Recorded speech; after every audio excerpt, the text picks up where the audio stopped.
How to do a plank, proper form, variations, and common mistakes. Holding your body, light as a feather, stiff as a board develops strength primarily in your core, the muscles that connect your upper body and lower body, as well as your shoulders, arms, and glutes. This variation, one of the most common ways to perform a plank, is slightly easier than holding your body up with just your hands. Place forearms on the floor with elbows aligned below shoulders and arms parallel to your body at about shoulder width. Note, any of the following plank variations can be performed with straight arms or in a forearm position. This plank is noticeably easier to hold than the traditional straight arm plank, which makes it great for beginners because it allows them to concentrate on form. This variation engages your obliques, the side muscles of your core, better than a standard plank.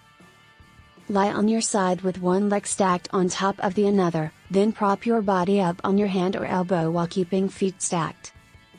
You can make the plank more difficult by raising the opposing arm or leg, or both, in the air. You can make it easier by crossing the upper leg in front of your body for additional support. By removing one point of contact with the ground, this variation increases the demand on your core. Position your body in a standard plank, then lift one leg toward the ceiling as far as you comfortably can without compromising your back. Keep hips parallel to the floor, then alternate legs. Up the intensity by planting your hands on the medicine ball rather than on the, much firmer, steadier, floor. Stabilizing your body on an unstable ball adds a balancing component to the move, increasing the demand on your core.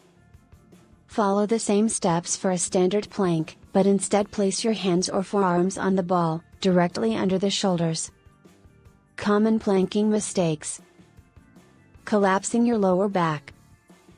Instead of compromising your lower back by dipping your butt, engage your core by imagining your belly button pulling in toward your spine. This will help keep your torso flat and, in turn, your spine safe. If you want to get super technical, have a friend gently place a broomstick or yardstick on your back. The top of the stick should make contact with your head, and the bottom of the stick should rest between your buttocks. The stick should also make contact right between your shoulder blades for proper alignment. Reaching your butt to the sky.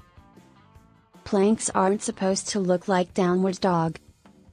To really get your core working the way it should in the plank position, keep your back flat enough so your abs feel engaged from top, right below your sternum, to bottom, directly below your belt. Just don't dip your tush too far toward the floor. Letting your head drop.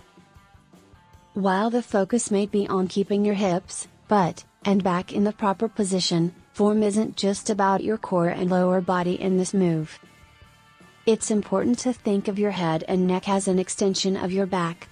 Keep your eyes on the floor, letting them rest about a foot in front of your hands, which will help keep your neck in a neutral position.